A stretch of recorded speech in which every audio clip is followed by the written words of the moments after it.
আপনি কি কখনো ভেবেছেন মানুষ পানির নিচে কয়েক মিনিটের বেশি থাকতে পারে না, কিন্তু মাছ সারা জীবন পানির নিচেই থাকে? তাহলে মাছ শ্বাস নেয় কিভাবে? মজার বিষয় হলো, মাছ আমাদের মতো বাতাস থেকে নয়, পানির ভেতরে থাকা অক্সিজেন ব্যবহার করে বেঁচে থাকে।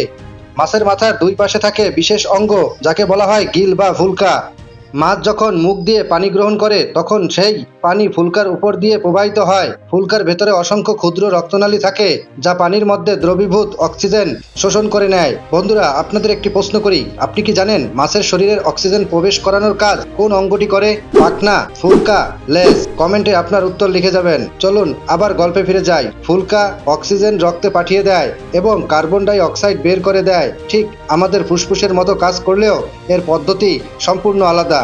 এই কারণেই মাছ পানির নিচে সহজেই বেঁচে থাকতে পারে, কিন্তু পানির বাইরে উঠলে ফুলকা শুকিয়ে যায় এবং তারা শ্বাস নিতে পারে না। প্রকৃতির এই অসাধারণ ব্যবস্থা সত্যিই অবাক করার মতো, তাই না?